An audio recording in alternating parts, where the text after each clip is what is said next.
بەناوی خۆی بەخشندەی میهرەبان سڵاو لە بینەرانی کەناڵی ئاسمانی پەیام خۆشحاڵم لە حەڵقەیەکی تری بەرنامەی گفتوگۆ بەوەی بەڕێز و خۆشەویست گەشتمەوە. هەوڵ دەدەین لەم بەرنمەیەدا قسە لەسەر بارودۆخی ئێستای کوردستان بکەین، بزانین چۆن خوێندنەوەیکی واقعی و هاوسەنگ بۆ ئەم دۆخەی ئێستا بکرێت. دەپرسین ئایا فەلسەفەی حکومڕانی لە هەرێمی کوردستان چ مۆدێلێکە لە حکومڕانەکانی دنیا؟ ئایا کورد بۆ خۆی قوربانی پێشکەش کرد بۆ ئەوی بەم دۆخەی ئێستا بگات؟ میکانیسمەکانی چارەسەری ڕزگاری نیشتیمانی لە باشووری کوردستان لەکوێدایە؟ ئایا ئەو فۆرمەی لە دەسەڵاتدارێتیە چ جۆرە فۆرمێکی دەسەڵاتی نوێی سەردەمە؟ لە ناو مێژووی سیاسی کووردا برینی زۆر قوڵ هەیە، شەڕی ناوخۆ و ڕشنی خوێنی براکان پانتایەکی دیاری مێژویان داگیر کردووە. ئایا بۆ خۆی ئێستاش بەم شێوەیە حکومڕانیە هەمان برینی ڕابردوو ناهێنێتەوە سۆ؟ ئایا برینەکان ناکولێنێتەوە؟ چارەسەرەکان لەکوێدان؟ ئەم واقعە چۆن خەڵکی کوردستانی تیا ڕزگار بکرێت؟ خەڵک پێویستی بە نانە، پێویستی بە ژیانە، پێویستی بە کارە، پێویستی بە گوزەران و بژێوی منداڵەکانێتی. هەوڵ دەدەین ئێمە لەم بەرنمەیەدا ئەمڕۆ گفتوگۆ لەسەر ئەم باس و تەوەرانە بکەین بە میوانداری بەڕێز مامۆستا ئەکرەم مۆریاسی چالاکی سیاسی. خۆشحاڵم مامۆستا بەڕێزت لەم بەرنمەیە ئامادە بیت. منی شەروا خۆشحاڵم. مامۆستا گەڕ ڕاستەوخۆ بەوە دەست پێ بکەین چی ئێمەی گەیانەوە بە واقعی ئێستا کە خەڵکی کوردستان نیگەرانێکی زۆر باڵی کێشاوە بەسەر ژیانی سیاسی و کۆمەڵایەتی و ئابووری و کایە جیاوازەکانی تریدا؟ ئەوەی ڕاستی بێ ئەمە ئەگەرمانێ لە واقعی ئێستا بدوێن ئەبێ بگەڕێنەوە مێژوو سەرەتای دروستبوونی حرەکەی سیاسی لە کوردستانەوە بە تایبەتی لە کوردستانی عێراقا ئەبێ بگەڕێنەوە بۆ مێژوەکەی چۆن دروست بووە و لەسەر چه ئەساسێک دروست بووە و بۆیە هۆکاری گەیشتنی بەم کاتەی ئێستا ئەبێ لەوێەوە دەستی پێ بکەین. بە قەناعەتی من وەکو کەسایەتێک کە لەگەڵ واقعی سیاسی کوردستانە ژیا بێتم، هەر دەستپێکی کاری سیاسی یاخو شۆڕشەکە دەستپێکێکی ئەتوانم بڵێم دروست نەبووە. ئەوە زۆر کە من بە تەنها ئەو قسەیە ناکەم، بەڵکو زۆر لە سیاسیەکانی کورد ئەو واقعیان باس کردووە. کاتی خۆی لە ساڵەکانی 58 و 59 کە عەبدولکەریم قاسم قەرارێکی دەرکرد کە ئیسلاحی زراعی بکرێت و جوتیار مافی ڕەوای خۆی وەربگرێتەوە لە دەرەبەکەکان، لەو کەسانی کە ئیستیقلالی ئەرازی زراعیان کردبوو لە هەرێمی کوردستان و لە عێراقیشە. دیارە ئەمە کۆمەڵی خەڵکی ڕەنجان و بوو بەهۆی دروستبوونی شێوەی لە ناو سەرمایەدارەکان و دەرەبەکەکاندا. چی بکەن بۆ ئەوەی کە دیسانەوە جارێکی تر ئەم یاسایە تەطبیق نەبێت لە و جوتیاری کورد ئیسیفادە نەکات لە ئەرز و ئاو و خاکەکەی خۆی، هەڵسان بە ناونیشانێکی نەتەوەیی بە ناوی ئەوەی کە ئێمە شۆڕژ دەکەین و دژی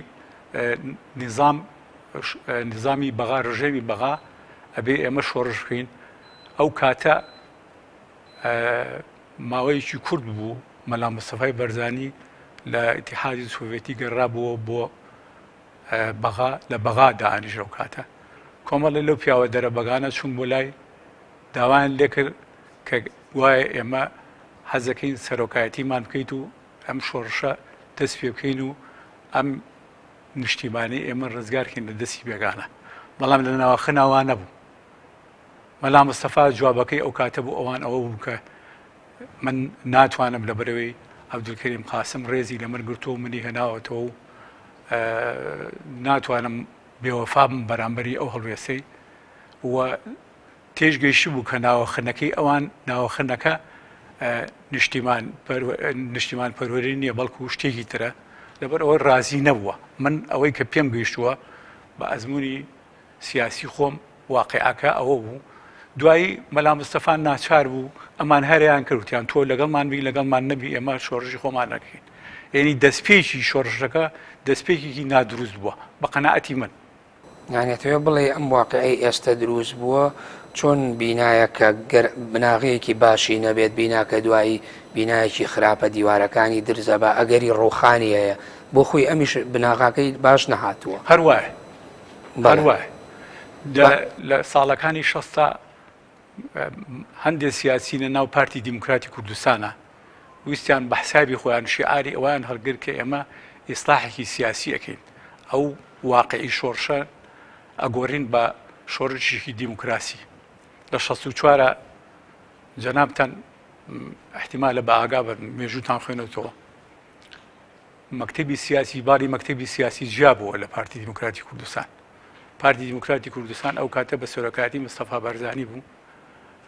باری مەکتەبی سیاسی بە سەرۆکاتی ئیبراهیم محەممەد و مام جەلال خوا لێیان خۆش بێ دروست بوو فترەیەک چوونە هەمەدان دیارە لەوێ سەرکەوتو نەبوون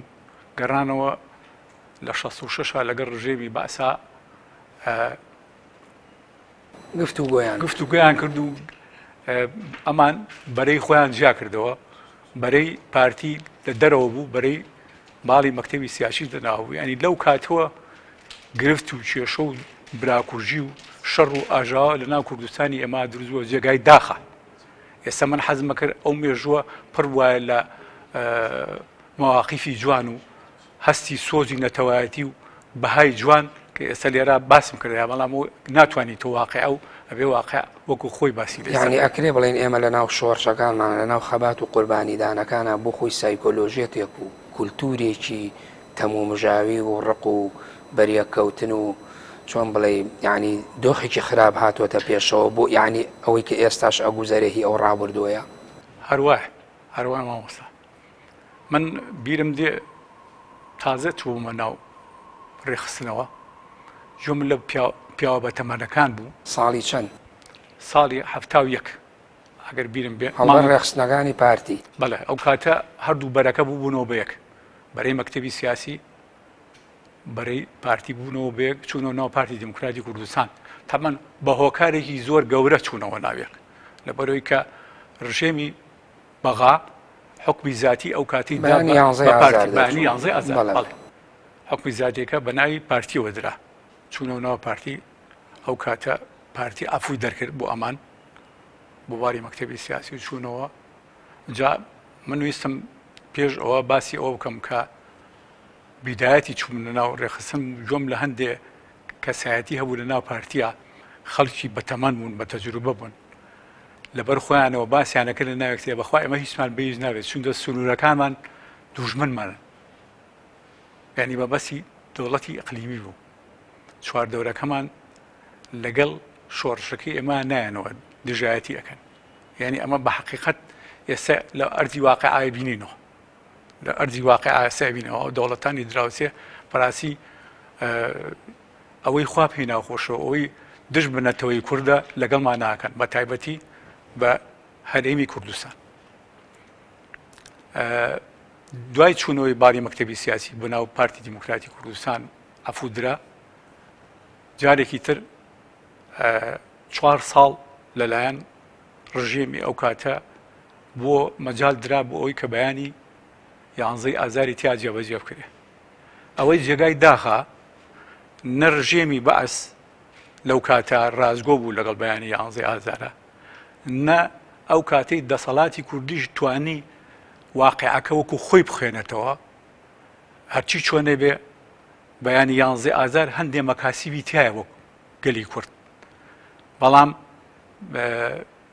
دیسانەوە شەردەستی پێکردەوە بۆ ماوەیەکی کورد و ئەو بوو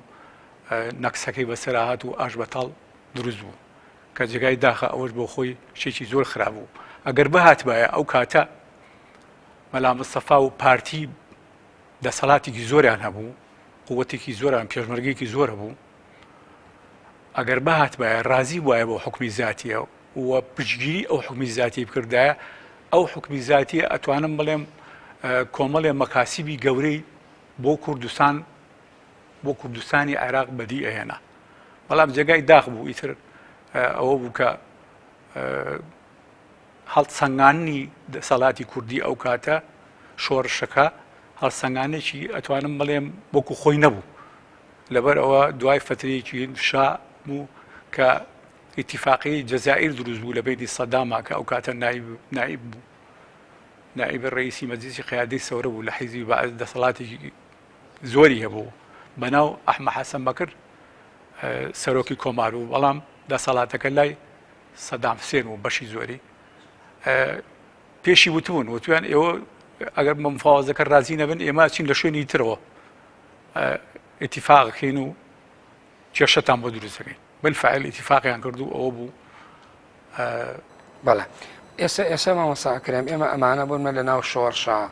قسە لەسەرەوەکەین کە لە ناو شۆڕشە شۆڕشێکی باش نەبووە نەتوانرا ئیدارە برێ بەڵام خۆی ئێستا واقعی کوردستان ئێمە باسکەینەوە بەرە و ئەوە ئەچین بێ بە 30 ساڵ ڕاپەڕین دروست بووە 28 ساڵە حکومڕانی لە 92 تۆ لە دوای پەرلەمانەوە حسابی بکەیت دەسەڵاتی کوردی دەسەڵاتێکی خۆجێی و خۆڕێبەری ناوچەیە بۆ خۆی لە بەشێکی زۆر لە پارێزگاکانی کوردستانە ئەی باشە ئەم ئەزمونەیان بۆچی ئەزمونێکی سەرکەوتونیە ئایا هەمان کاریگەری ئەو نەقدانی کە تۆ لە ڕابردوێگری هەمان ئەو کاریگەریە دروست بۆ ماوەتەوە لە عەقڵیەتی سیاسی کووردا یاخود بۆ خۆی هەر سروشت و سیستەمی حکومڕانی بە شێوەیەکە کە سروشتێکی زۆر جار ناجێگیرە گەر ئەزمونێکی پێشوەختی باشت نەبێت خۆی لە ڕاستیە هەندێکی گەڕێتەوە بۆ مێژوەکە هەندێکی ئەوە گەڕێتەوە بۆ ئەوەی کە ئەو بەڕێزانی کە دەسەڵاتیان و لە کوردستانەوە ئێستاکە زیمامی ئوموریان بەدەسە بەداخەوە ئەوایە بە پێچەوانەوە تەسەڕوفیان کردای چونکە ئەوەی کە ئەو شۆڕشەی سەرکردو بوو بەهۆی ئەو ئازادی کە بابرین بەناو بەدەست هاتووە کەرستەکەی خەڵکی فەقیر و هەژار بوو ئەبوایە بە پێچەوانەوە دەسەڵاتی کوردی ئێستا خەریکی خزمەت و دانەوەی پاداشی گەلەکەی خۆی بووە نەک بە پێچەوانەکەەوە کە ئێمە ئەبینین ئێستا ئەحزابی دەسەڵات خەریکی شتی لابەلایە خەریکە ئەتوانم بڵێم تا ڕادەیەک بەبێ باکانە خەڵک ئەچەوسێنێتەوە تەمای کردو و گیرفانی خەڵک مەعاشی خەڵک هەست و سۆزی خەڵک یعنی تەنانەت وای لێ هاتووە ئەو قەزیە دەتەوایەتی کە قەزیەکی سەرەکی بوو لای تاشی کورد ئێستاکە بووە بە شتێکی سانەوی پێت وانە ئەمەش هەر بۆ خۆی لە دوای ڕاپەڕینەوە کە سیستەمێکە بوو هەڵبژان کرا سیستەمی 50 بە 50 کرا لە نێوان دوو هێزی گەورە بۆ خۆی احتیکارکردنی دەسەڵات ئەمەش بۆ خۆی بووە بیدعەیەکی خراپ یا سەرەتایی بیدعەیەکی خراپ لە ناو سیستەمی بەڕێوەبردنی هەرێمی کوردستانە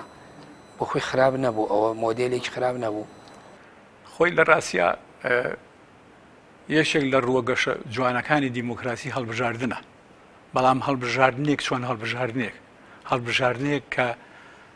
لە هەموو جاری بەکانەوە حەقی خۆی پێبێ بەڵام ئەمان هاتن وەکو دیکۆرێک هەڵبژاردنیان هێناو لەناو دەستیان کرد بە هەڵبژاردن و خەڵک زۆر بە حەماسێتەوە پێشوازی لە دیموکراسیەکە کرد و دەنگی دانێ و وەکردنی بە دەسەڵات لە هەرێمی کوردستانە بەڵام ئەوەی جێگای داخە ئەو دیموکراسی کە دەسەڵاتی کوردی قەناعەتی پێ هەیە ئەو دیموکراسیە نییە کە لە وڵاتەکانی تر پیادە ئەکرێ و جێبەجێ ئەکرێ بەڵکو بە پێچەوانەوە ئێستا دەسەڵات لە بیری ئەوایە چۆن سەرمایەکەی زیاد بکە چۆن مەبەستە دنیایەکانی خۆی حیزبەکەی بنەماڵەکان پێشێ ئەوەندە کاتە ئەمەشیان هەر بە خراپیە نابە من پرسیارێکی کە بکەم بە بڕوای تۆ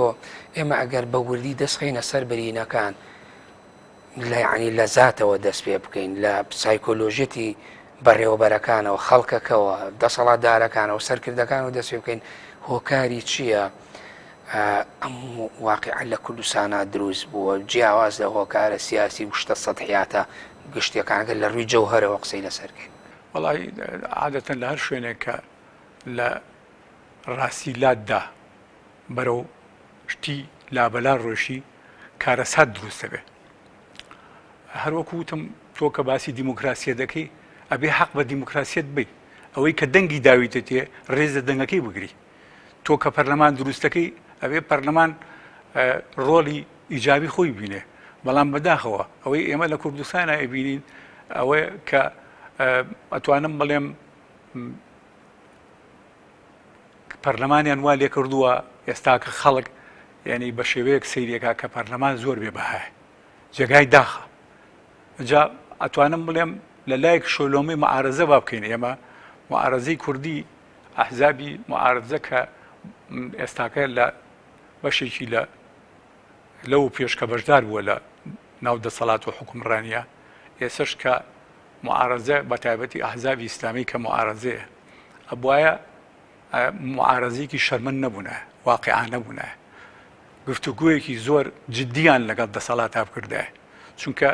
ئێمە بە دەسەڵات و بە معارەزە و بە خەڵکەوە هەمومان لە کەشتیەکەین ئەگەر ئەو کەشتیە تووشی نەهامەتی و غەرقبوون بوو هەمومان پێکەوە غەرقەبین بەڵام دەسەڵاتێک ماوە ساکرم هەموو دەست و پەنجەمان لەگەڵ بەڵێنەکانیان نەرم کردووە واقعەکە شتێ ئەگەین دەسەڵاتی وەکو پێویست گوێنەگرێ ئەوان چی بکەن خۆ ئەو میدیانەیە هاوارەکە ئەوە هەڵوێستی سیاسی زۆر جار هەیە سەرکردەکانیان بەیاننامە دەرەکەن بەڵام حەز ناکە یعنی بۆ خۆی دەسەڵاتەکە وای لێ هاتووە تەنانە گوێ لە قسە باشەکانی ئەوانیش نەگرێ ئەگەر بیکەن یا کردبێتیان مامۆسای بەڕێز هەندێک شت هەیە تۆ ئەبێ بەجددی دەسیبێتێ و ئیلا وەکو وتم نەهامەتێکە هەمومان نەگرێتەوە ئەم ئەزمونەی کە هەمانە ئەوەی کە سەدەها شەهیدی بۆ دراوە سەدەها خەڵک قوربانی داوە لە پێناوێ ئەجینا ئەویشمان لە چی دەچێ ئەبوایە معارەزەیەکی جددیتر وایە تەنها بە قسە و ڕەخنەی نەگرتایە ئێستاکە تۆ سەیریکە برادرانی معارەزە یعنی تەنها هەر خەریکی گلەییکردن خەریکین لە ژوورەکانی خۆیانە ڕەخنە ئەگرن یا لە کەڵانەکانەوە ڕەخنە ئەگرن ئەمە کێشەکانمان بۆ حەل ناکە بەڵکو ئەبوایە جددیتر بچنە پێشەوە جددیتر چییە بۆ نمونابێ چی بکەن ئەبوایە حوارێکی جددیان لەگەڵ سەرکردایەتی ئەم دوو حیزبە بکردایە کە ئەگەر هات و ئێوە بەم شێوەیە بڕۆن ئێمەژە خەنە میحنەتەوە میلەتەکەشتان خسوێتە میحنەتەوە لەبەر ئەوە ئەبێ ئێمە هەمومان گەڕین چارەسەری بەدۆزینەوە نەک یەکێک لە سوچێکەوە دابنشی ئەوی تر لەوی کینەوە ڕەخنە لە یەکتری برێ و گلەی و گازەندە لە یەکتری بکەن بەڵام ماوە ساکرم پێ دوانێ دۆخەکە لە حیوار دەرچووە ینی وای لێ هاتووە ئێستا پەیوەندی بە گوزەرانی تاک بە تاکی هاوڵاتی ئەموو کوردستانەوە هەیە یعنی لە حیواریش دەرچوو ئەمانە چی بکەن بۆ نمونە دەسەڵاتێک کە پاساوی نەبوونی پارە و پاساوی نەبوونی داهات بهێنێتەوە بۆ ئەوەی کە کۆمەلگای پێ برسی بکە یا پێ سەرکوت بکە ینی ئەوان بۆ نمونە ئەبێت جدیتر چی بکەن چیان بێ لە دەسەڵات میکانیزمەکان کامانن قوربان ئەوە شتێکە بیخستمەوە وتەیەکی شێخی سعدی شیرازی هەیە ئەڵێ ئەگەر کێشە هات بە بچووکی دوایکەوە و ئەگەر گەورە و بە فیلی شار نابێت ئێمە کاتی خۆی کێشەکانمان بچووک بوون کە چارەسەرمان نەکردن ئێستا زۆر گەورە بوون ڕاستە ئێمەی گشتیا ئێمەی دەسەڵات ئێمەی معارەزە ئێمەی معارەزە هەمومان ئەتوانم بڵێم بەشی خۆمان چاوپۆشیمان کرد ئەوەی کە کۆمەڵگە ئێستا داوایەکە بۆ ساڵانێ لەوە پێش داوای بکردە ڕەخنەی خۆی بگرتە بێت دەنجەکە خۆ بەشێ لەو هێزانە بە تایبەتی هێزە ئەوانەی کە لە دەرەوەی دەسەڵات بوون هەمووی ئۆپۆزیۆن یعنی تەنانە دەسەڵاتیان بە میدیا و بە هەڵوێست و بە بەیان نامە و بە کومەڵەش هەر ڕووخان بەڵام ئەم دەسەڵاتە توانی زەبری هێز بەکاربێنێ تا ئاستی چوزانم بڵێم سفرکردنەوە تا ئاستی کوشتنی جەسەدی تا داخستنی بارەگا تا داخستنی پەرلەمان یعنی مەوەسا بەڕێزت پیاوێکی بە ئەزمموی پێدوانیە یعنی لە کوردستانە یعنی واقعەکە تەجاوزی ئەوەی کردووە کە ئەو قسانە بکرێتەوە جارێک یا دووبارەکردنەوەی ئەوانەی ڕابردوو نابێ ئێستا معارەزە بێ کۆمەڵی قسەی تر بکبێ بڕێ ئێمە شارەسەر بۆ ئەم وەزای ئێستا لەوانشە من نەم پێکابێ ئێستا لە جیاتی ئەوەی بەم شێوەی ئێستا بە تایبەتی ئەوەی کە لە هەڵەبجە بینیمان و لە حەڤەی شوباتا بینیمان ئەو دەسەڵاتە درێخی ناکات لە پاراستنی مەکاسیب و مەسالحەکانی خۆی ئەبێ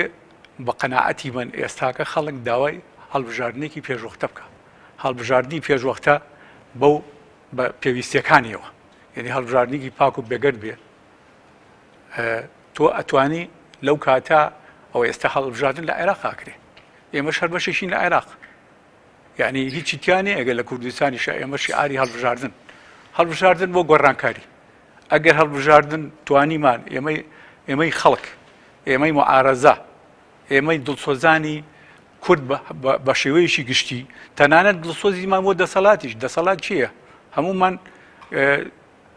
لە کۆمەڵگەیەکە دروستبوون کە سوکاری یەکترین ڕاستە ئێستا دەسەڵات تموحات و بابڕین تەماعی دنیای و دنیا پەرستی وای لێ کردووە دێشتی لە پێشا و ڕەش کردووە و کۆمەلگاکەی خۆی وەکو واقع نابینێت بەڵام لەگەڵەوەشا ئێمە کەسمان لێ زیاد نییە ئەو برا ئێستەکە ئێمە باسی دەسەڵات دەکەین دیارە باسی پارتی وێچێتیەکەین بەڵام پارتی وێچێتی کۆمەڵی خەڵکی باشیان تایە کۆمەڵی خەڵکی نیشتیمان پەروەریان تایە خۆشیان رازی نین بەوە بەڵام واقعەکە و ئێستا دەسەڵاتەکە چەند کەسێکە و ئەم واقعی دروست کردووە ئێمە ئەتوانین داوای گۆڕانکاری بکەین گۆڕانکاری تۆ ناکرێ لەسەر جادە و هەر هاوارکەیت و کەس بە دەنگتەوە نێ و لە پرێکا لێت بێ تاقە دەبن ئەزیێتت بن و شەهید دروست بێ و کێشەی دروست بێ ناو کۆمەلگاکە ئەمە پێم وانێ حەلی ئێمە بکە بە تایبەتی لە هەولێریش بینی دەسەڵات لە هەولێرە ئەوەی کە لە دەسەڵاتی یاوێ بۆ پاراستن و بۆ مانەوەی خۆیکە وایە جوە لە کەس ناگرێت ڕاستە باشە ئەکرێ بڵێن ئەتو ئەم دەسەڵاتە ئێستا ئەوان نەقدەکەی ئەکرێ بڵێن ئەمە چ فۆرمێکە لە حکومڕانی لە باشووری کوردستان ئایا لەم جۆرە مۆدێلایە هاوشێوەی کا مۆدێلانەی تری دنیاە وەڵڵاهی مامۆستا ئەتوانم بڵێم هاوشێوەی نییە نسخەی دووەمین نییە بەڕاستی ئەمە نەت دیموکراتیەتەن یعنی ئەتوانی بڵێ لە هەندی ڕۆ دیکتاتۆریێت خۆی بۆ خۆی داهێنەرێکی نوێ ئەمە نوێ ئەچینە تۆ لێ پەرلەمانت داناوە بە قسەی ناکەی حکوومەتت داناوە و تەمویلی اقتصادی ناکەی حیزب دەسەڵاتیە خۆی بۆ خۆی جەوهەر یا خۆی فەلسەفەی حکومڕانی و فۆرمی دەسەڵاتدارێتی ئەبێ ئامانجەکەی چی بێ بۆ ئایا ئەمان تێگەشتون لەو ئامانجانە وەڵا ئەمان ئامانجەکەیان ئەوەیە حیزبەکەیان تەمەنی دەسەڵاتیان بمێنێتەوە حیزبەکەیان بمێنێتەوە بنەماڵەکان ئەم ڕەفاهەتێکی ئێستەی و ئەم دەستکەوتێکی ئێستەیە زیاد بێ لەمە زیاتر ئامانجیان نییە ئەگەر ئامانجە ئەسڵەکە چییە بەنسبەت چیەوە دەسەڵاتەوە فەلسەفەی دەسەڵات بەقەناعەتی من ئێمە دەسەڵاتێکمانەیە واقعەکە ناخوێنێتەوە دەسەڵاتێکە ئەتوانم بڵێم لە بواری سیاسی و لە کۆمەڵێ بوارە ئیفلاسی کردووە من پێم خۆش بوو دەسەڵات بە شێوەیەکی تر ئێستا لە واقعەکە بدوایە خۆی ئەوان کاتی خۆی باسی ئەوانێکە کە ئێمە پێشمەرگەین باشە تۆ پێشمەرگەی ئەوە تا حاڵی پێشمەرگەیە حالی پێشمەرگەیە ئەناڵێنێ بەدەست جیتوان بەتاریەوە بە واقعێکی ناخۆشەوە مناڵەکەی نەخۆشە نازانێ بڕوو کاتە چووە قوتی ڕۆژانەی نییە شیری مناڵەکەی بۆ پێ ناکردێ ئایا ئێوە ئەگەر پێشمەرگە بوون و من ناڵێم تەسحێتان ناوە بەڵام تەسیەکە دیارە بۆ جیرفانی خۆتان و حیزبەکەتان بۆ بنەماڵەکە ویستمەوە پرسم یعنی ئایا بۆ خۆی ئەو قوربانەی پێشکەش کرا شایانی ئەوەیە ئەنجامەکەی بەم شێوەیە ئەمڕۆ بکەوێتەوە نەخێر ئێمە من ئەگەڕێمەوە جارێکی تر بۆ مێژوو لە شەستەکانەوە بینم دێت لە شەستەکانەوە ئێمە بەو پەڕی ناهەمواریە تێپەڕین ئەو ڕژێمە یەک لە دوایەکەکان بە تایبەتی حیزی بەعد لە 63 ئەوەی لە توانایە بکری بە میلەتە ئەوەی کە بە بیری ئێوەمانانان نایە چونکە ئێوە واقعەتان نبینەوە من ئەو واقعەم بینیوە من لە سلێمانی بووم کاتێک ئەچوونە دەرەوە مناڵ بوون وەختێکمانەزانیان و قلیشایەوە ڕامانە کرد شەوێ بە دزیە ڕۆشن و ماڵەوە لێرەیە چێگە کوژرا و خەڵکیانە گرد و خەڵکیان ئازێدا لە 63 زعیم مستیقێکیان نار لە بەغا لە زمانی عەبدولسەلامە ئەوەی خوا پێی ناخۆش و بەگەلی کوردی کرد ئەڵێن عەلی حەسەن مەجید عەلی حەسەن مەجید توانم بڵێم بە چەند ئاوێ شۆرابێتەوە هەرچی گەنج و پیر و بەتەمەن و خەڵکی ئەم شاری سلێمانیە بە تایبەتی ئەوەی من واقعەکە بۆ خۆم ئاگام لە واقعی سلێمانیە زیاتر هەمووی گرت لە سلێمانی ئێستا لەم پارکەی کە ئێستا پارکە و خەڵک ئەچێ بۆ باخچەیەکە و خەڵک ئەچێ سەیرانی لێکە ئەوە حامی سلێمانی بوو هەمووی بهێنا لەو ئەستەبڵا هینی کرد ئەوەی جێگای داخە جا ئەمە شتێکی تر لەباران کران بەڵێ خەڵک لێ یعنی ئەتوانم بڵێم ئەو کارەساتی کە کراوە مەگەر ئەڵمانیەکان بە یەهودیەکانیان کرد بێ کاتی خۆی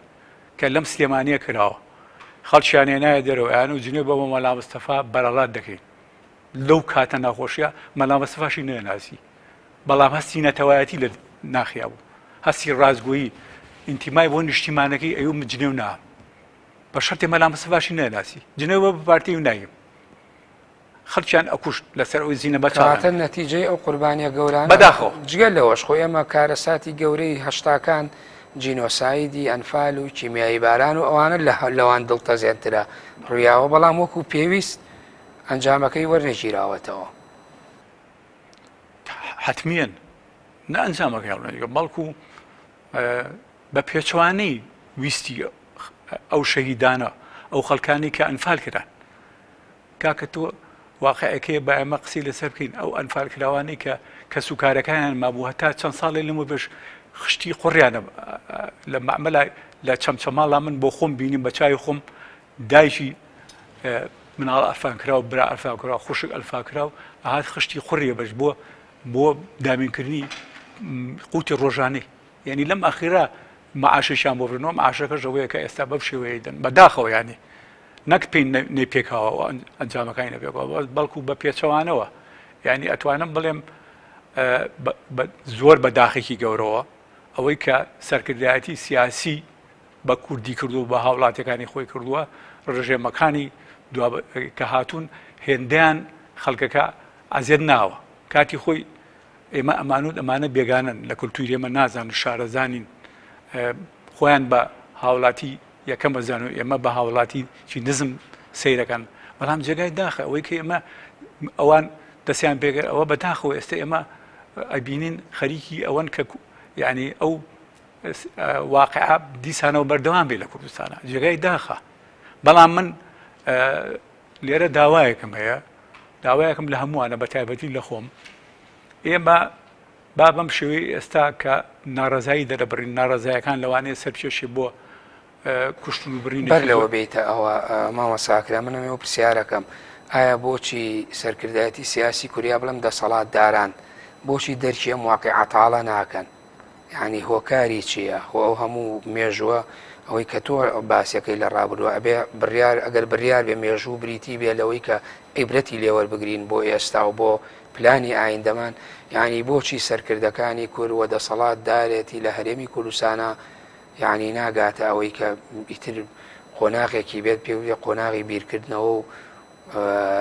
پشتکردنە ئەو واقعەتاڵەی کە کۆمەلگای کوردی ئەزمموی کردەوە خۆی بالفعل خۆ بەدەست خۆیانە خۆ بالفعل ئەبوای وا بووە بۆی بیران کردەوە بەڵام جێگای داخە نەک بیران کرداتەوە یعنی ئێستا ڕۆژ بە ڕۆژ کێشەی ترت بۆ دروستەکەن گرفتی ترت بۆ دروستەکەن یعنی وای لێ هاتووە ئەمڕۆ دەسەڵات قسەیەکە بەیانی شتێکی ترەڵێ یعنی ئەمانە بەڕاستی جێگای سەرسوڕمانە بۆچی ئەبێ وا بیر بکەنەوە ئەوەی کە زەرەرەکە ڕاستە کۆمەلگا زەرەری کردووە بەڵام خۆ ئەوەی کە زەرەرەکە سبینە خوا نەخواستە ئەم ئینقلاباتێکی گەورە دروست بێ و شتەکان هەموو تێکەڵ و پێکەڵ بن ئەو کاتە دەسەڵات خۆی لە پێش هەموو کەسێک زەرەرەکە تۆ باسی سەرەتا باسی ئەوەت کرد کە وتت پیاوە بە تەمەنەکان لە ساڵانی سەرەتای هەفتاگان باسی ئەویان نەکریان و کورد دراوسەکانی شۆڕشەکەیان قوبوڵ نییە بە بڕوای تۆ بۆ خۆی ئەمانە پاساو نایەتە دەستی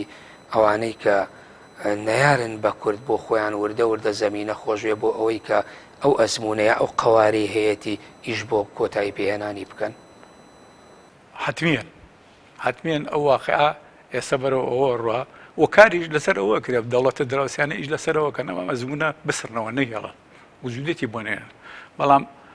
ئایا دەسەڵاتی سیاسی کورد بە تایبەتی دەسەڵاتی پارتی ئێستا ئەو واقعە بۆکو خۆی ناخێنێتەوە دەرکی ئەمە ئەکا ئەبێ دەرکی پێ بکە یعنی ئایا گەنجێکی ئەمری 10 ساڵە دەرک بەماکە ئەوان بۆ دەرکی پێ ناکەن بەڵام هەندێک جار ئینسان کە ڕۆ ئەچێت لە هینا ڕۆ ئەچێت لە مابرین لە کاری خراپە ئیتر بەرچاوتاری گەوێت نابێت فەخشەی ناوم فەم لای بسرون ئێستا ئەمان لەوە چیتر باس کرد زۆر گرنگ بوو لای من سەرەتا باسی بۆ من ڕاستیت کرد چەمکی ڕاستی سەدیق متمانە بە بڕوای تو ئەگەر بۆ خۆی ئەمانە بگەڕێتەوە بۆ ناو هێزە سیاسیەکان وەتەنانە بۆ ناو کۆمەڵگاش بەشێ لەم کێشانە حل نابێ بە تایبەتی لە ناو جیهانبینی ئاینێوەکەم ڕاستگۆیەتی بۆ خۆی ئەساسی گەیشتنە بە هەموو شتە باشەکان خۆی لە ڕاستیە ئێمە کێشە سەرێکەکەمان ئەوەیە لە ڕاستیەکان دوور کەوتینەوە ڕاستی ئەو ڕاستی کە پێویستە پێ ڕێ بکرێ سەرچاوەکەی دینە، سەرچاوەکەی دینی ئیسلامە. بەڵام جێگای داخە ئێمە لەبەرەوەی لە دینەکەی خۆمان هاتوین هەندێک دوور کەوتونەتەوە، کێشەکانمان ئێستا ئەبینەوە. ئێستا وای لێ هاتووە واقعەکمان دروست کردووە، هەندێک هەمووشمان تیا بەشداری لە واقعە. یعنی پێ وایە ئەمە هەم بۆ دەسەڵات، هەم بۆ خەڵک، هەم بۆ حیزبەکانی دەرەوەی دەسەڵات، هەموو بۆ خۆی مەسلەی گەڕانەوە بۆ دین و بۆ بنەما پرەنسیپە قوڵەکانی ئاین، بە تایبەتی ئاینی ئیسلام کە زۆرینەی ڕەهای کورد مسڵمانە، بەخۆی چارەسەرێم گرفتانەکە. حتمێن چارەسەرەکە. ئێمە دەستوورێکی گشتگیرمانەیە کە قورئانی پیرۆزە. باشترین چارەسەرە بۆ هەموو مرۆڤایەتی. بۆ کوردیش کللتورێکی جوانی هەیە، کللتورێکی هەیە نزیکە لە ئاینی ئیسلامەوە، بەڵام جێگای داخە خەریکە کللتورەکەی خۆشمان، یعنی وامان لێهاتووە دەستکاری کللتورەکەی خۆشمان کردووە. بەهاکانمان بەداخەوە ئەو بەها جوانان نە. یعنی من پرسیارێک لە خۆمەکەم، ئایا مانەوەی گەلێک بەبێت دەسەڵات بەبێت شونازنامە هۆکارەکەی چییە؟ غێر هۆکارەکەی بیر و باوەڕەکەی بووە، ڕازگۆیەکەی بووە، پەیوەندی کۆمەڵایەتەکانی بووە، دوایی پێشمەرگە و شاخەکان بووە. بەڵام ئێستا سەیرەکەی پەیوەندی کۆمەڵایەتەکان زۆر ینی لەوە چێ بەرەو نەمان بڕوە کە تۆ خۆشەویستی نەما، پەیوەندی کۆمەڵایەتی نەما، کۆمەلگا بەرەو هەڵوەشانە ڕوە. جا ئەو کاتە چاوچنۆکەکان ئەوانەی کە دژی تۆن، ئەوانەی کە دژی نەتەوەی کوردن زیاتر سەرکەوتوتر ئەبن لەو پینانە ڕەشانەی کە هەیەە بەرامبەری گەلی کورد. یعنی من دیسانەوە قسەکەی جەنابەت دەکەم و باید دەسەڵاتی کوردی درچی بۆ بکردایە. ئەمانە ئەیانەی ئەو بەڕێی کە ئێستا لە ژێر کوردایەت بەڕەکەش دەبێنن لەسەر ئەرزەکە دایبنێن. ڕاستە. بە بڕوای تۆ میکانیزمی هاوسەنگ بۆ سەرکردنی ئەم دۆخە کە لە دەستیش دەرنەچێ لە باشووری کوردستان چییە؟ وەڵام قوربان ئاعادە نەزەرکردنەوە هەموو یەکێک لە ئێمە بێ ئاعادە نەزەر لە خۆی بکاتەوە. ئێمە کاڵی ئێمە مەبەسی لە تاکەوە، مەبەسم لە تاکەوە بە تایبەتی و دواییش ئەحزابی معارەزە، دوایی ئەحزابی دەسەڵات، هەمومان بگەڕینەوە بۆ ڕاستیەکان، بۆ واقعەکان، بۆ بنەما سەرەکیەکانی پاراستنی مرۆڤ. کە من ئەڵێم دینی ئیسلام قسە لەسەر مرۆڤایەتیەکە، قسە لەسەر نەتەوەیەک و قەومێک ناکە، بە تایبەتی لەسەر هەموو مرۆڤایەتێکە. مرۆڤ شتێکی پیرۆزە، خوای گەورە خەڵقی کردووە پیرۆزیەتێکی پێداوە، یعنی عەقڵیەتی داوەتێ. ئەو عەقڵێتەیە کە ئێمەی جا کردووە لە بوونەوەرەکانی تر، ئەو عەقڵێتەیە کە خوای گەورە بەڕێزەوە ناومانە بەهەشتی بۆ داناوین، بەڵام کە باشی بۆ ناوین جەهەنەمیشی بۆ داناوین. باشە ئێمە بۆ اختیاری باشتەکە نەکەین، بۆ اختیاری جەهەنەم بکەین. ئێستا ئێمە خەریشین دنیامان لە خۆمان کردووە لەبەر و دووکەوتونەوە لە دیانەکە، دنیاکەی خۆمان لە خۆمان کردووە بە جەهەنەم، بە هەمومان دەستمان تێ. پێت وایە ئێستا ئێمە ئاتاج بەم جۆرە گوتارین کە دیسانەوە بینەوە مەسائیلی بنەماقوڵەکانی ئاین جارێکی تر تۆق بکەینەوە بۆ ئەوەی کێشەکانمان چارەسەر بێ، لەگەڵ ئەوەی کە ئەو واقعە لە بەرچاوتنی واقعە سیاسیە ئیقلیمی و نێودەوڵەتی و ناوخۆیەکەش حتمێن گەڕانەوە بۆ دینەکە، یعنی گەڕانەوە بۆ ڕاستیەکانە، گەڕانەوە بۆ خۆشەویستی نیشتیمانە، گەڕانەوە بۆ خۆشەویستی مرۆڤە، گەڕانەوە بۆ دەسەڵاتێکی سەرکەوتووە. چونکو هەروەکو هەموومان دەزانین دینی ئیسلامی پیرۆز هاتووە بۆ بەڕێزکردنی مرۆڤ، بۆ بەرچاوڕوونکردنی مرۆڤ، بۆ خۆشگوزەرانی مرۆڤ هاتووە کە تۆ لەو ڕێگایە لە داوە بەتەمای چی ئەبێ سەرئەنجامەکەی ئەوەیە کە ئەیبینی ئەو فەوزایە کە ئێستا ئێمە بەدیە. پێت وایە بە بڕوای تۆ مامۆستا ئەمەش بۆ خۆی تۆ باسی ئیسلامت کرد کە شکۆ بە ئینسانەیە، خوای گەورە فەرمووی وەلەقەد کەڕەمنا بەنی ئادەم، وانێ ڕێز لە ئینسان گرتووە. یعنی بۆ خۆی ئەمە شکاندنی کەرامەت و شکۆی ئینسان نییە لە باشووری کوردستان گوزەرانی خەڵکی ئێستا بەو شێوەیە بەڕێوە ئەچێکە، یعنی هەموو گلەییان لە هاو زمان و لە دەسەڵاتە خۆماڵێکی خۆیانە. یعنی ئەمە جێگای داخە لەسەر قسەکەی جەنابە، ئەمە جێگای داخە. ئێستا هەندێک لە خەڵکەکە تەمەنای ڕژێمەکانی پێشووترەکە بۆ گەڕانەی بۆ ئێرە بۆ کوردستان، یعنی ئەمە جێگای ئەو پەڕی ناخۆشیە. بەڵام هۆکارەکەی چییە؟ من پرسیارێک لە دەسەڵاتدارانی پارتیەکە لە شەستەکان بۆ هەرەڵی پارتی خۆ یەکێتی شەریکی ئەوان، یەکێتی شەریکە، بەڵام ئێستاکەی ئەمە لە ئەرزی واقعا چێ بینی؟ ئێمە لە ئەرزی واقع سەرۆکی حکوومەت پارتیە جێگرەکە یەکێتیە وەزیرەکان ژمارەیەکیان یەکێتین لە پەرلەمانە پێکاتەن سەرۆکی پەرلەمان ئەگەر بڵێم هیچ کەس لەوانەیە زۆر جایسە بینەر خوێندنەوەی بۆ ئەوە بک بۆ ئێمە یانی بۆ منە بڵێ پشتیوانی لە شەریکە دەسەڵاتێکی کە ئەویش پشتی هەیە لەوەی کە واقعی کوردستانی بەرەوەم ئاقارە بردووە پشگیری لە کەس ناکەین بەڵام باواقعەکە وەکو خۆی بخوێنەوە ئێمە فترێکە ئەوە خۆپیشاندان هەیە لە سێبانی خۆپیشاندان هەیە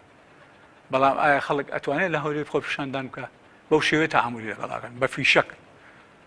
بە ئەتادی زیندوو تەعاملی لەگەڵاکەن بەڵام لێرەوە مەجال درراوە ئێستا سەرکردایەتی یەکێتیش تا ڕادەیە گۆڕانکاری بەسەرا هاتووە بەڵام ئەو مەجالە بۆ خۆی نابێتە پاساوی شاردنەوەی کەم و کورتیەکان حتمێن نایە بەڵام خراپ هەیە خراپتر هەیە خراپی خراپ هەیە ئەتوانین پلەی بینێ ئەتوانی پلەی بینێ تەمەنا ئەەکەم پارتی لە پێش هاوڵاتێکەوە گۆڕانکاری لە بۆچوون و هەڵس و کەوت و ئەو ڕەخنانەی کە لە سێرێتی ئادە نەزەری لێ بکاتەوە واقعێکی دروستکە هەم بۆ بەرژەوەندی خۆیان هەم بۆ بەرژەوەندی میلەتەکە بۆ پاراستنی ئەو قەوارە سیاسیش کە هەمان ئایندەی ئەم دۆخە چۆنە بینیت وەڵای ئەگەر هەمومان هەوری چارەسەر نین بە تایبەتی دەسەڵات ئەم ئایندێکی خراپمان نەبێ ئەوەی کە بەم هەموو ئێستاکە باسماکە لەم مێژووە خوێناوی کە کورد بەدەستی هێناوە هەرچەندە قەوارەکەشی ئەوەیە کە ئێستا ئێمە باور یعنی هین نییە شناسێکی ڕسمی نییە لە نەتەوە یەکگرتوەکان بەڵام ئەو بوو ئێمە تەنانەت لە تەڵسوکەوتی ڕۆژانەمانە دەسەڵاتی سیاسی وەکو حکومڕانێکی شناسنامە تەسەڕوفێکە بەڵام جێگای داخات ئەوەشمان لە کیش خۆماندا ئەو هەڵە سیاسی کە گەورەی کە پارتی کردی کە ڕێفراندۆمی کرد لەو کاتا بەبێ ئەوەی پشگیریەکی نێودەوڵەتی تبێ یعنی تەنها بە قسەی چەند مستەشارێکی ئەملا ئۆلا تۆ بێنی ڕێفراندۆمی بکەیت لە 150 خاچی کوردستان مەلژی سوو ئەوە تا بڕۆ سەیری واقعی کەرکووکە سەیری واقعی دەوروبشی ئەو شوێنانە بکە کە ئێستاکە دیسانەوە حکوومەتی عێراقی گەڕەوەتەوە بووی ینی بەڕاستی واقعیکی ناخۆشە ئەم هەڵانە تەمەنا ئەەکەین هەمومانی ئادا نەزەر لە خۆمان کرد لە منەوە هەرچی سەرشانم چیە بەرامبەری نیشتیمانم بەرامبەری دینەکەم بەرامبەری خەڵکم خەڵکەکە چی جا حەدیثیشی پێغەمبەری خوا هەیە صلی الله علیه وسلم ئەو حەدیثە بەڕاستی ئەگەر بێت و ئێمە لە خۆمانە بەرجەستەی بکەین هەرێشێ لە ئێمە پێم وایە پێویستمان بە شتێکی تر نییە سیستمی حکومڕانیە بە قەناعەتی من ئەم حەدیثەی پێغەمبەری خوا ئەڵێ ئەوەی بۆ خۆت پێت خۆشە بۆ خەڵکیش پێت خۆش بێ واتە پێچەوانەکەشی ڕاستە ئەوەی کە بۆ خۆت پێ ناخۆشە بۆ خەڵکیش پێ ناخۆش بێ من بەلامەوە سەیرە ئەوان پێیان خۆشە خۆیان ملیاردی بن بەڵام پێشیان خۆشە کابرایەکی کوێر لە 120,000 لە 120,000 لی بڕن بە چەند مانگیش بیدێنێ یعنی ئەمە چۆن دنیابینیەکە چۆن پێت وایە ئایندەی کوردستان ئەگەر ئاوا بێ بەم شێوەیە ئەوەی کە زۆرجا قسە لەسەرەوە کرێت کە دەسەڵاتی عێراقی وردە بە تایبەتی مستەفا کازمی دەسەڵات بەهێزکاتەوە بەپێی ئەزمونونەکانی ڕابرد و لە مەلیک فەیسەڵی یەکەمەوە لە 1920ەوە تاوەکو ئێستا سەیری مێژووی سەرۆکەکانی عێراق دەسەڵاتی عێراقی هەتاوەکو بازووی دەسەڵاتیان ئەستور بۆ ئیشیان بە کورد کردو و دەسەڵاتەکەیان پێ بەهێز کردووە بەڵام دوجار پشتیان تێکرد و بیانیان دۆزیوەتەوە و بەهێز هاتوونەتەوە ناوچەکە و واقعەتی کوردیان نێ سوێ شۆش و ڕاپەڕینەکانیان سەرکوت کردووە ئەو مەترسیە چاوەڕوان نەکرێت حتمێ ئەگەر ئێمە بە تایبەتی دەسەڵاتم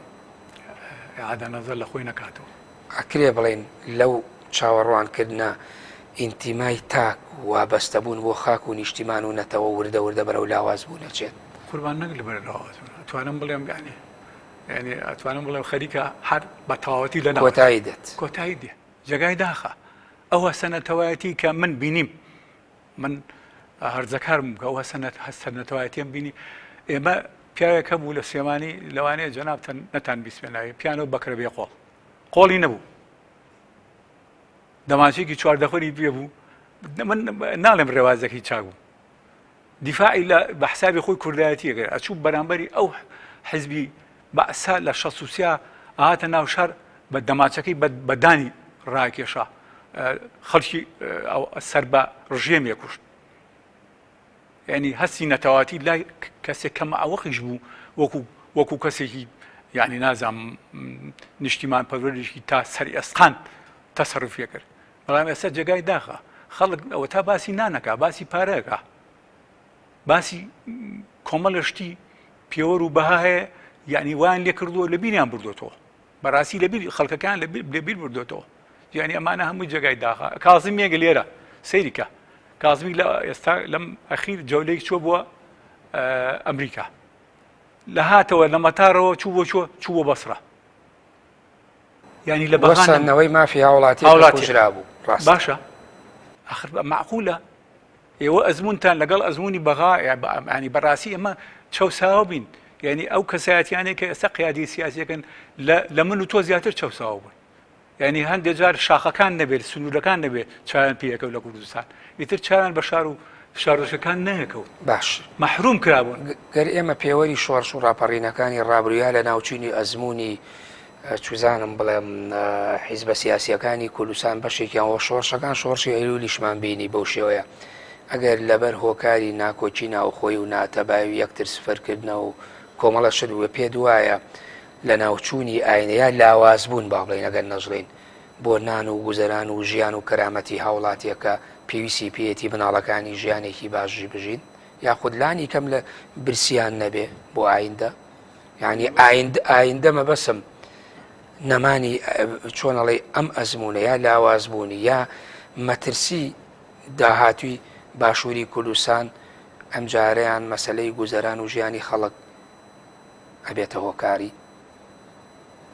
ئەنی جەڵاوەوەسەوە پێوەستبوونمان بەدینەوە نە مەبەستم ئەوەیە خراپی گوزەران و ژیانی خەڵک لەلایەن دەسەڵاتی باشووری کوردستانەوە هۆکاری ئەوە ئەبێ کە تۆ ئایندەیەکی خراپ بۆ هەرێمی کوردستانی بۆ باشوورە بینی هۆکارەکەی مەسلەی گوزەران و ژیانە گۆزەران و ژیانی ئینسان بەشێکە لە مەسەلەکان تۆ تاچی کورد بەدەسەڵاتی کوردی ئێستا کە ئەو دەسەڵاتە یعنی هەتا جێگای دڵخۆشی بۆ کوردستانی گەورە بۆ پارچەکانی تر ئێستا دەسەڵاتی کوردی هاتووە ئینتیمای هیچ شتێکی نێشو بۆ تاچی کورد لەبەرەوە بەڕاستی ئێمە ئەگەر تەمە ناکەم وانە بێ ئەگەر بەم شێوێ بڕۆن و بەم شێوێ بیکەن و بەم شێوە ڕەفتار بکات دەسەڵات ئێمە ئەوەی کە هەمانە هەمووی لە دەست دەین باش من هیچم نەماوە دوا قسە دەگەر نیوخولە کاتێم ێگە قسەیەکت مابێ لەسەر کۆی تەوەری بەرنامەکە و باسە یا پرسیارێکم نەکردبێ لە بەڕێزت بەڵێ بەڵام من داوا لەو براخۆشەویستانە یەکەم کە ئێستا خۆپیشاندان دەکەن بە قەنەعەتی من داواکاریەکانیان وگۆڕن چکە تۆ داوای ڕوخانی کەسێکی ئەویش دیفاع لە خۆیەکە و کەسش ئەو دەسەڵاتی ئەسکەری بەدەستەوەە دوور نێ کێشەی گەورە دروست بێ لەبەرەوە ئێمە یاسا و هەموو شتێک ڕێگەمان پێیا کە داوای هەڵبژاردنێکی پێشوەختە بکەین لە کوردستانیشە داوای هەڵبژاردنێکی پێشوەختە بکەین بە شێوازێکی کە ئەو هەڵبژاردنە یعنی هەڵبژاردنێکی پاک و خاوێن و ڕازگۆیانە بێ ئەو کاتێ ئێمە ئەتوانین چیە بردیەوە لە ساحەکە هات بابێ بە حکمڕان و حکومەکە بەرێ بەڕێگان و بەشکم ئینشاءڵڵا من ئەوەی کەمە بەسمە خوێن لە لوتی هیچ مناڵێکی کورد نێ هیچ کەسێک نێ هیچ مرۆڤێک نێ باش ئینشاءڵڵا ئێوەش سەرکەوتووە بن سپاس بۆ بەڕێزی شت بەڵام تەکنیکی ساختەکاری لە باشووری کوردستان و نەبوونی زمینەیەکی واقعی بۆ هەڵبژارنیش دیسانەوە هەڵبژارنیش بکرێ پاساوێکی ترایەتەوە بەمان و زۆرینەیەکی خۆیانە سەپێنن قوربان هەچە من وتم دو پرسیارمە بەڵام ویستم وەکو تەواوکاری وەڵامەکەی بەڕێزت ئێستا خۆ ئەگەر ئێمە سێری عێراق خوێن عێراق کێشە و موشکیلەکانی لە ئێمە کەمتر نییە کۆمەڵی کێشە و موشکیلی و گەورەی هەیە بەڵامەوە تا پەنای برد بۆ خۆپیشاندان خۆپیشاندانەکانیش بەڵێ سەرکەوتوو بۆ لە جانیبێکەوە بەڵام کۆمەڵێ تەسحی گەورەشیانە چەندەها کەس ئەگەر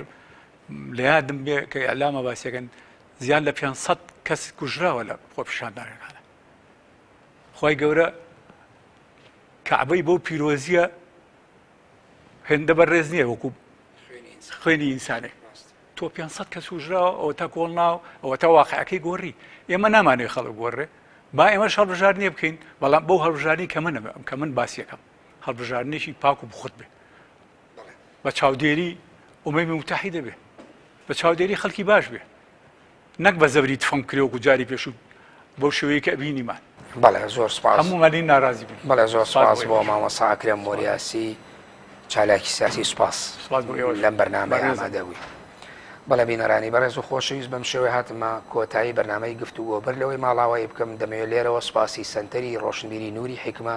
لە قیسلێمانی بکەم بۆ ڕەخساندنی ئەم شوێنە بۆمان کە توانیمان گفتوگۆیەکی باش لەسەر باس و بابەتێکی گرنگی واقعی ئەمڕۆی کوردستان بکەیت. دووبارە کاتێکی خۆش بۆ هەموو لایەک سوپاس بۆ ئێوەش.